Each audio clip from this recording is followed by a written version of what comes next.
Our first guest is standing with Israel. He is a self-proclaimed Bangladesh Zionist and is the first national to travel to Israel. We were very happy to have Dr. Shadman Zaman here. Hello and welcome to the show. Shalom, Manishma. This is so great. You're such a fabulous role model, and I know you were saying that you came here like for the first time last year, and you're already back. Where did this interest in Judaism and Israel come to be? So firstly, I want to thank the World Zionist Organization and Mr. Yaakov Hagoel for arranging this interview with you guys. And thank you for hosting me at your lovely studio, and also the Zionist Federation for this trip, the second time, my second time in Israel. So I come from Bangladesh. I'm a Bangladeshi national, Bangladeshi citizen. Right now I work in UK as a doctor. And coming from Bangladesh, a Muslim majority country where you are taught to hate Israel in the society, in the school, I was lucky enough, fortunate enough to be born in a well-connected, politically connected, powerful, and also, open-minded family where I had my grandfather, who was one of the earliest Bangladeshi Zionists. So you can say I'm just following up on him. And also a fun fact is that my great-grandfather, my mom's grandfather, served in the British military in Alexandria and Benghazi during the Second World War as a doctor. So I just think I'm working on the family footsteps. Wow. Yeah. It's really amazing. So, but I mean, you really put yourself out there in a way. You were saying, like, you started being interested in Judaism as a young boy. I started being interested in Zionism. I read the book A Case for Israel by Alan Dershowitz, thanks to my grandfather, who got the book smuggled in from Singapore at the age of 12. And you can say my induction to Zionism began at the age of 12. And then, right now I'm 25, so in 13 years I became a great Zionist, and my Zionism connected me to Judaism. And right now I'm converting to Judaism, Orthodox Judaism in London, under London Beth Din. So also meeting Jewish people, meeting such great, amazing people from the Jewish community in London also really motivated me to convert to Judaism. It's really, really unbelievable. Now, I mean, what's it like? I mean, this is a big deal. You're making history by being here and being, this is historic. I know, thank you. But the thing, I know I'm making history, but I'm also making a statement.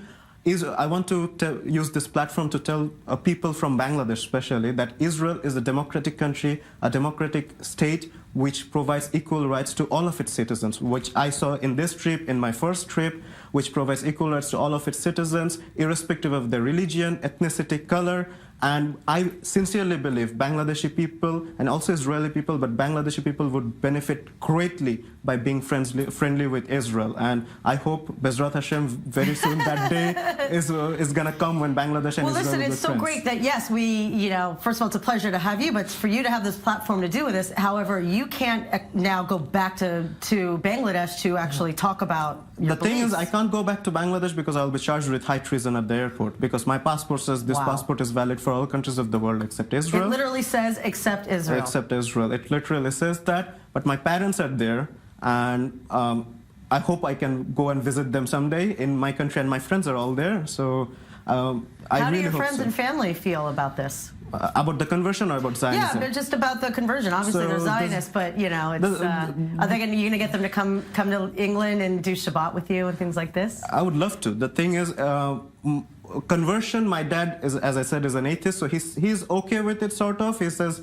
you are 25, so it's your decision. My mom, who is a practicing Muslim, by the way, makes the ultimate sacrifice. She actually looks up Shabbat times in Google and actually calls me accordingly so that I don't get disturbed during Shabbat. What a woman! And actually, we were talking when I was at the Kotel this time that I was talking to my mom, and we were talking that, well, in 2-3 years' time, maybe, hopefully, I can bring my mom here legally, very normally, and she can pray at the Al-Aqsa Mosque or Temple Mount, and at the same time, I'll be praying at the Kotel. Well, listen, this is a very strong statement, and do you believe that through these types of efforts, we could find kind of a way to have, solutions and better understanding of our different cultures and religions? Of course. That is why I'm here, because only through talking and mixing together and I don't know the right word here, maybe dialogue. Yeah, we can actually know each other. We can actually know how similar it is. Like, I'm just gonna give you two examples. We come from Abraham. Yeah, we all come,